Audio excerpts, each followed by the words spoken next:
Assalamualaikum warahmatullahi wabarakatuh.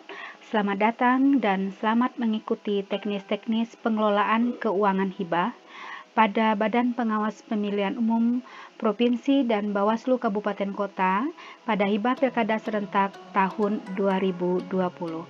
Teman-teman pengelola keuangan yang ada di Sumatera Barat, kemarin kita sudah membahas bagaimana tentang lampiran-lampiran untuk pertanggungjawaban keuangan yang ada di provinsi dan juga yang ada di kabupaten kota serta yang ada di kecamatan. Sekarang ini kita akan bahas lebih kepada teknis pembukuannya. Baiklah teman-teman, sesuai dengan peraturan Sekjen nomor 0343 tahun 2019 tentang pedoman pengelolaan keuangan, itu ada jenis-jenis buku yang digunakan untuk melaksanakan pencatatan transaksi keuangan yang dilakukan BP ataupun BPP. Buku-buku tersebut adalah buku kas umum atau kita sebut dengan BKU, itu untuk hibah, dan ada juga yang untuk APBN, tapi untuk APBN kita sudah memakai aplikasi SAS. Kemudian ada buku pengawasan anggaran, yaitu kita sering menyebutnya dengan Karwas. Kemudian buku pembantu itu dapat berupa buku pembantu kas, buku pembantu kas tunai, buku pembantu kas bank, buku pembantu uang muka, buku pembantu pajak, buku pembantu lain-lain untuk dihibah. Sedangkan mungkin di APBN teman-teman ada mengenal buku UP. Jadi kalau untuk dihibah itu kita catatkan di buku pembantu lain-lain yang nantinya akan menghasilkan laporan pertanggungjawaban bendahara atau kita biasa sebut dengan LPJ. Kemudian berita acara rekonsiliasi kas itu biasanya kita sebut dengan BAR. Kemudian berita acara pemeriksaan kas tunai. Baiklah teman-teman, nanti setiap bulannya akan dilaporkan oleh BPP kepada BP yang ada di Bawaslu Provinsi atau kita lebih sebut dengan bendahara pengeluaran yang ada di provinsi. Kemudian bentuk-bentuk pertanggungjawaban belanja oleh bendahara hibah atau BPP setiap bulannya yang harus dilaporkan kepada bendahara pengeluaran, yaitu LPJ bendahara. Kemudian ada berita acara rekonsiliasi kas atau BAR, kemudian ada berita acara pemeriksaan kas tunai oleh PPK kepada bendahara pembantu atau BPP, kemudian ada SPTB, surat pertanggungjawaban belanja, kemudian ada Karwas atau buku Karwas, kemudian ada laporan realisasi atau penyerapan anggaran atau laporan kinerja, kemudian ada rekening koran yang setiap bulannya setelah akhir bulan pertanggungjawaban itu dilaporkan oleh BPP kepada BP di setiap bulannya. Baiklah teman-teman, sekarang kita masuk kepada bahasan bagaimana cara membuat SPTB atau surat pertanggungjawaban belanja. Pertanggungjawaban yang mana kita susun berdasarkan output kegiatan. Bagaimana tutorialnya? Ayo kita ikutin. Baiklah teman-teman, sekarang kita masuk kepada bagaimana cara kita membuat surat pertanggungjawaban belanja atau SPTJB. Baiklah teman-teman, kita ikutin tutorialnya. Tapi sebelumnya kita itu akan lihat dulu bagaimana apa yang dimaksud dengan kita menyusun SPTB itu berdasarkan output kegiatan. Kita coba lihat ini anggaran hibahnya RAB. Yang dimaksud dengan output kegiatan ini yang ini 051, kemudian 052, kemudian 05. Kalau 052 itu teman-teman ada yang A, ada yang B, kemudian ada yang C.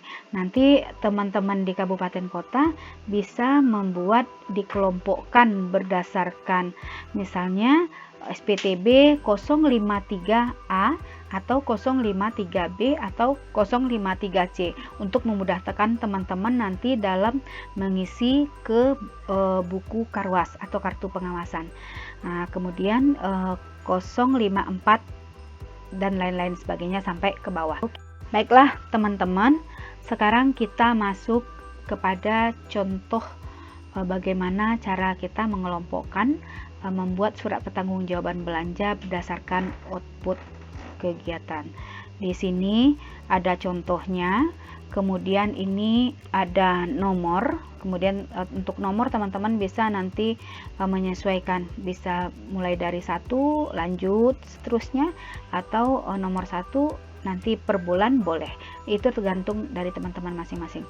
Kemudian ini ada kode satker, kemudian ada nama satker, kemudian ini ada nomor DIPA, kemudian ini ada klasifikasi belanja. Yang klasifikasi belanja ini kita masukkan ke 5245 010 itu untuk hibah, 001 itu untuk provinsi ya. Kemudian yang 062 kebetulan saya memisahkannya itu berdasarkan A, B gitu ya. Jadi selanjutnya teman-teman, ini kita lihat di bawah. Ini ada nomor, ada ini mata anggaran, kemudian ada penerima, kemudian ada uraian, ada bukti tanggal, dan ada bukti nomor. Ini nomor tanggal BKU dan nomor BKU. Kemudian ini ada besarannya, kemudian ini nanti ada pajak, itu PPN, dan ada PPH. Jadi teman-teman, kita kelompokkan itu berdasarkan mata anggaran. Misalnya di 062, di 062 itu 62B itu ada mata anggaran 521211. Jadi kita kelompokkan, kita jumlahkan 521211. Ini contohnya ya. Kemudian kita ada lagi mata anggaran 522151 belanja jasa profesi untuk narasumber gitu ya. Itu kita kelompokkan lagi. Nanti kita jumlahkan di 522151. Kemudian ada lagi belanja 524114 itu belanja perjalanan dinas dalam kota atau paket full board. Ini nanti kita kelompokkan pula satu. Jadi nanti di total ini kita jumlahkan seluruh dari jumlah-jumlah yang ada di belanja. Contohnya begini, ini ada belanja untuk spanduknya itu 300, kemudian ada fotokopi 500, nanti kita jumlahkan ini menjadi 800 untuk belanja 521211. Kemudian pajaknya kita masukkan juga ya teman-teman ya. Kemudian untuk belanja jasa profesi itu kita masukkan 1.800.000, ini juga 1.800.000, nanti ada jumlahnya di sini, jumlah 522151, kemudian ini jumlah 524114. Ini nanti teman-teman untuk totalnya teman-teman bisa jumlahkan di sini. Itu dijumlahkan kolom jumlah yang belanja bahan, belanja jasa profesi, dan belanja perjalanan dinas paket full board. Nah, nanti teman-teman jumlahkan. Jadi ini, jadi kita semua jumlahkan. Kemudian ini bukti pengeluaran tersebut ini udah ada formatnya, nanti ini ditandatangani oleh bendahara pengeluaran atau BPP di kabupaten kota, kemudian ada pejabat membuat komitmen. Kita lihat contoh lagi ya teman-teman ya, 066A untuk kebetulan waktu itu ada kegiatan SPIP. Nanti kita ganti ini 066A. Jadi nanti advertising. Oke, baiklah teman-teman, untuk ini kita juga ada belanja bahan, kita jumlahkan masing-masing belanja bahan, kemudian ada belanja perjalanan dinas dalam kota. Jadi kebetulan di kegiatan SPIP cuma ada 2 mata anggaran karena tidak ada jasa profesi, karena jasa profesinya tidak dibayarkan. Kemudian ini ada contohnya juga untuk kegiatan 066 66B itu masih SPIP juga, itu ada belanja bahannya kita jumlahkan dan ada pembayaran untuk belanja perjalanan dinas dalam kota. Jadi teman-teman kita kelompokkan berdasarkan output dari kegiatannya. Ini contohnya yang 060. Ini untuk pembayaran rapat-rapat, nanti ini kebetulan satu aja mata anggarannya, jadi kita masukkan satu anggaran ini teman-teman. Ini ada 064, ini pembayaran 522191, kebetulan satu kita masukkan di situ. Kemudian ini untuk perjalanan dinas itu kan di 071 A dan B untuk provinsi dan dalam kota di dalam provinsi, sedangkan yang di luar kota itu saya pisahkan. Nah, nanti teman-teman bisa ngatur sendiri bagaimana cara pengaturan dari teman-teman, apakah nanti dipisahkan antara output yang A, output kegiatan A, output kegiatan B, dan untuk output kegiatan C, agar nanti mudah teman-teman memasukkan ke dalam karwasnya. Kemudian untuk ini ada rekapnya, kebetulan kita bikin rekapnya untuk sebagai nanti teman-teman bisa melihat apakah tidak ada selisih antara pembukuan yang ada di BKU dengan rekap yang ada di surat pertanggungjawaban belanja. Ini rekapnya, yang ini dari BKU. Oke, ini jumlahnya.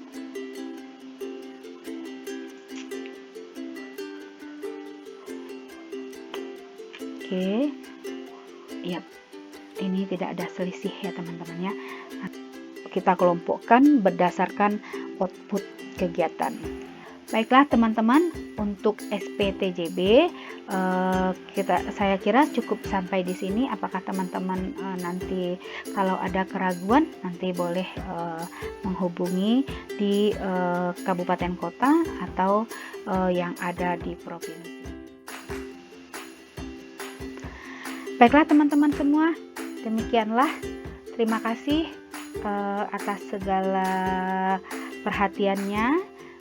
Saya Gus Madia Marjohan sebagai pengelola keuangan Bawaslu Provinsi Sumatera Barat mengucapkan terima kasih kepada teman-teman seluruhnya, para pengelola keuangan.